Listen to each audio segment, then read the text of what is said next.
you've looked at the video at the end of the game, in thinking about it, anything you would have done differently? Oh my gosh. I feel, and as I said after the game, I take full responsibility and I take full accountability for not having another play. So the decision was well thought out. I explained a little bit about what I thought happened, which is no different than what actually happened. The play before, so we need to grow and just continue to get better. The play that the ball goes down to the 17-yard line or wherever it was at, from the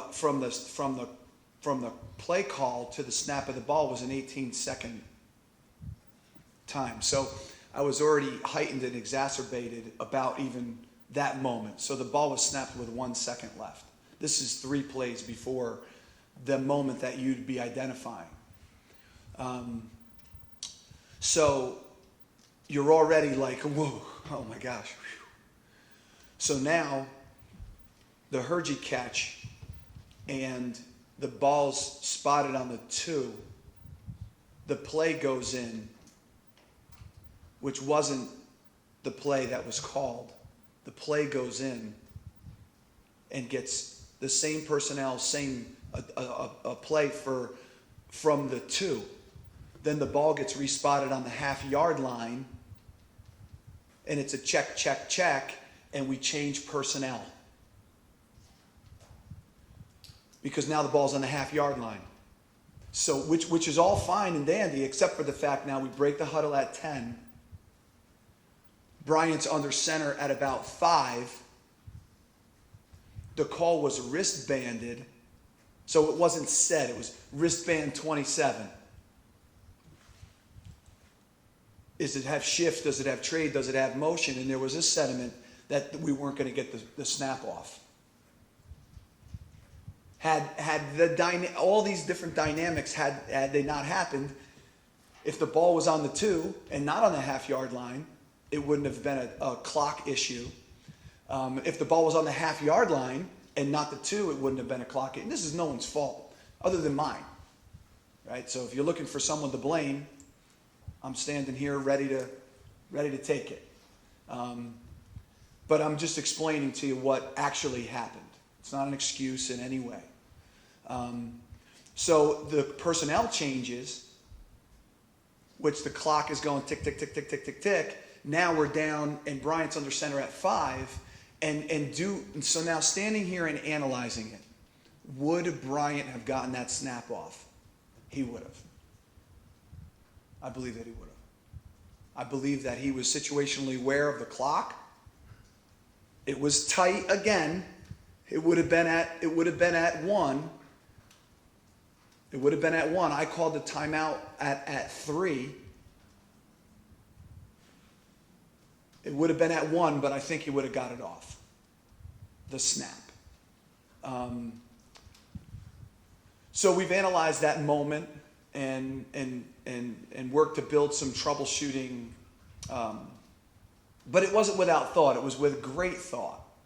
Great detailed thought. So now, you guys want me to keep going? Okay.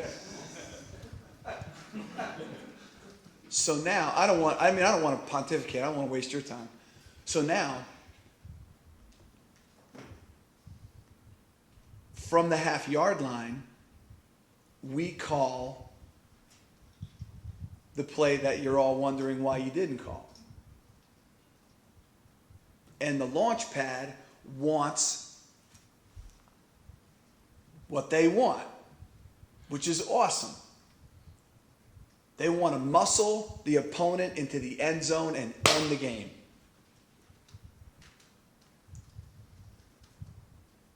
They're both good calls. So we oblige the group and call the play that they wanted called. And then time expired. So it wasn't without great thought. And I'll take it a step further. just so you guys have perspective of the conversations that we're having, that I'm having. So we talked about on the sideline, should we let Navy score the drive before the go-ahead, or on the go-ahead points? Should we let them score on first down? That was a conversation. A legitimate conversation. Standing there with a coach, what do you want to do? We eat dinner together, we kick around all these things all the time. What do you want to do here? There's a theory, there might be a thought out there that this is, because second down took 45 seconds and they scored on second down. How about if we let them score on first down? If the percentage is that inside the 20-yard line, how many times is the Navy offense going to score? How about this one? Not just making this isn't post-film work. This is on-the-field conversations. One of the curses was the pretty significant run on second down. So the getting stuffed on first down created the second down run because we needed room to punt. On the second down, we have a conversation. If the run gets stuffed, should we take the safety? So the run gets stuffed, take the safety, we're still ahead by 1. I mean, there's definitely a theory there, but the run rips off for 7 or 8. Because you can take you take a slow safety with your punt team if you're backed up. I mean, teams, including us, work on it all the time. Could have expired a pretty large chunk of time, gone out the back of the end zone. I mean, there's a lot of stuff happening. Exciting stuff, great stuff. It's all well thought out. And I take accountability for the fact that we played 146 plays. We played 146 plays. We definitely could have played 147th. So whether the 147th would have been incredibly productive or not and punched it into the end zone and we're cheering and hugging is, that's written in the stars. But could we have played 147th play? Absolutely. Bob, if we thought it was second down instead of third down, would that have changed the play forward? No, I didn't. First of all, at the end, I knew we had 2 downs. So there was no second down, third down. There was no play calling. I'm sorry, just so I'm clear, you had said that the group wanted to run the ball. Yes. Who are you? What do you mean by that? The offensive unit, the offensive team. The kids? Yeah, I mean the offensive team wanted to run the ball. Wanted to run the ball in. What did you think about that? What's that? Would you, in your mind, go, I don't think we should do that? No, I don't think that. I think if the players believe that they can execute a play, isn't that better than believing they can't execute a play? I'm excited about that. That's awesome. That's great stuff, and I don't want to swelter that at all. That's a big reason why we're taking the steps we're taking. That's an awesome thing to take accountability and have a swagger and believe that you can get something done and be excited about doing it. So like I said, my only regret is that we didn't get a chance to do it 2 times in a row.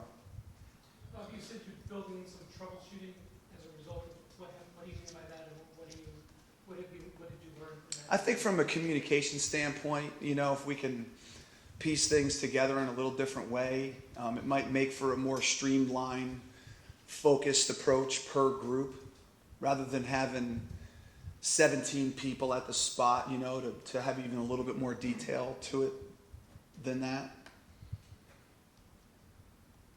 Bob, it sounds like your biggest challenge as a coach is when to go to the percentages and when to go with your cut. Yeah, I think that's appropriate, Joe. And I don't know what the percentages are. I've been in a lot of games where. So what? I'm just confused. What were you hoping for? A pass? No, you say that they. I'm just saying. What are you? What? I don't read the paper. So what are you? Were you hoping for a pass? Did I you was think talking that, about Coach? I was talking about your reference to Navy, once they're inside the 20, the percentages tell you they're gonna score this many times. So it sounds like you're constantly going between what the percentages. I think so. Yeah, and I'm going to go. You know, I'm not going to line up and let the team score. I just can't do that. So obviously that was out. You know, so yeah, you're going with your gut or you know what you've built and the mission of what you are preaching and what you're building. It all needs to be in alignment. So you want to throw a pass there so you can have 2 downs. That's a thought. But if So it got trying to picked, play if it got ball. batted at the line of scrimmage and intercepted, you'd be the biggest idiot in the world. You're on the half-yard line. I just watched the Super Bowl where they did that. What was that sentiment? What did all those papers read at the end of that game? So, I mean, it's not... I mean, you can... If you're playing a video game, and I don't mean this to be in any condescending way at all, but in real life, football game action, for every you know, action, there's an equal and opposite reaction, and you know, if we punch it in on the half-yard line, you know, it's the greatest, one of the greatest comebacks in UConn football history, and being that we didn't, we should have threw the ball there. I mean, I hear you. I don't have a crystal ball.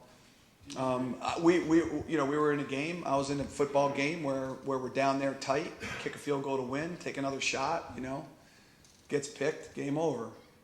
Question, Coach, in that regard.